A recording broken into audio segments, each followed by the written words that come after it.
Kwa familia za watu waliouawa kwenye maandamano ya jana zinatambua maiti zao kwenye makafani ya City hapa Nairobi. Gatete Njoroge naungana nasi mubashara kwa mengi zaidi. Gatete, tuelezee hali ikoje kutoka City Mortuary?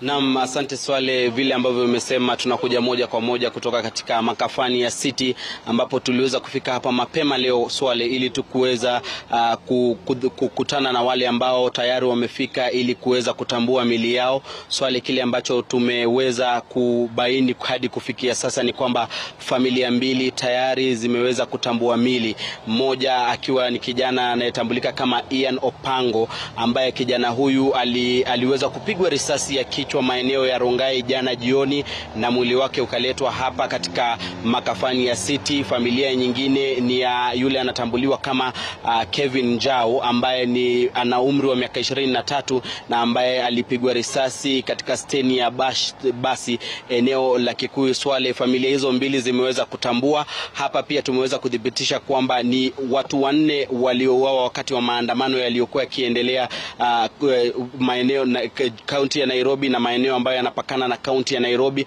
ambao waliweza kufikishwa. Kufikia sasa familia mbili tayari zimejifikisha hapa, huku familia zingine mbili zikitarajiwa kufika Swale kuweza kuwatambua wapendwa wao na pia kuweza kutueleza mengi kuhusiana na matukio yaliyofanyika. Lakini Swale, sitaki kuchukua muda mwingi, kwani hapa ninajumuika na jamaa ya Ian Opango ambaye alikuwa akiishi naye pale nyumbani na ambaye angetueleza kwa kifupi Swale ni kipi kilichojiri na iwapo ameweza kupata fursa ya kuweza kumtazama na kumtambua. Mam, labda tuanze kwa jina, ujitambulishe kwanza. Kwa majina naitwa Fatima Opango, mkazi wa Rongai. Naishi hapo Nafrom, karibu na Nyoto Police Station. Yeye ni mtoto ndugu yangu, ako na 17 years. Nilimwacha jana kwa nyumba nikienda kibarua. Nikapata ametoka na watoto wenzake ataenda maandamano. Nilipoingia saa 9 nikauliza wenzake, Ian ako wapi? Wakaniambia Ian alitoka asubuhi akienda maandamano.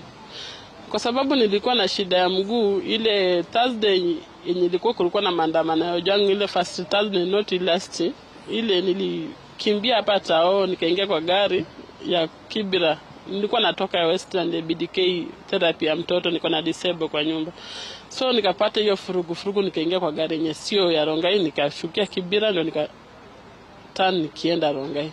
Sasa nikaambia jirani yangu, mimi siwezi kimbia wala siwezi na mguu yangu hii. Mkienda huko juu mkiona mtoto mwambie arudi, Rongai sio kuzuri. Rongai watu hawana hawana roho ya amani tu ya kujua huyu ni mtoto, au wanafanyanga kitu kulingana na wenye wanajituma wenyewe. Jirani yangu akaniambia kulikuwa na tear gas mingi na kulikuwa na vijana walikuwa na rusha mawe kwa maaskari na walikuwa na lipua hizo tear gas na walikuwa na rusha risasi. Sasa hakuweza kufika huko juu. So muda saa 1 jioni na dakika 15 nikiochi taarifa Citizen, ni kwa simu yangu mtu akanitext akaniambia, mama Deno, umeona hiyo yenye imetendeka? Kuna kijana ameshutiwa, alikuwa na t-shirt ya red na long ya jeans na ameshutiwa pale karibu na Bailey hapo Naivas. Nikaambia hebu nitumie hiyo picha. Aliponitumia hiyo picha ilikuwa imetuma kwa Ngata Rongai, the place to be. Nilipoangalia hiyo picha nikapata ni mtoto ndugu yangu. Nikakimbia mpaka Saitoti Hospital kwenda kuuliza kama anaweza kuwa alishutiwa maybe na hajaumia hako huko. Nilipofika huko soja akanikataza hakuna kuingia mpaka leo saa 3. Kabidi nikatoka nikarudi kwa nyumba, nikaenda mpaka police station, Nyoto Police Station kwenda kuripoti ili nipewe OB kuandikisha jana.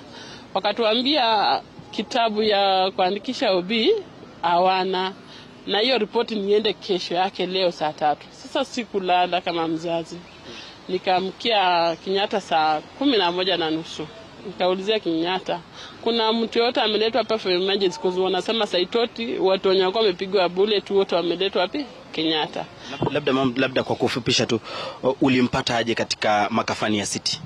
Nilipoingia City Mortuary nilipata amepigwa risasi, imetokea nyuma, amebleed sana, kama walikuwa na msafisha.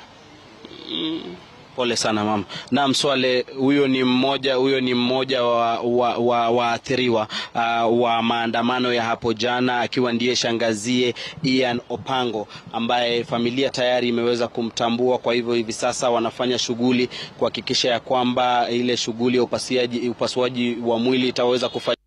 Pia wameweza kupata stakabadhi kutoka kwa vituo vya polisi kabla ya kuanza shughuli nzima ya kupanga mazishi yake, huku wakiendelea kudai haki. Swale, tutakita kambi hapa, tutazidi kuwajulisha yale yatakuwa yakiendelea hapa na familia zaidi.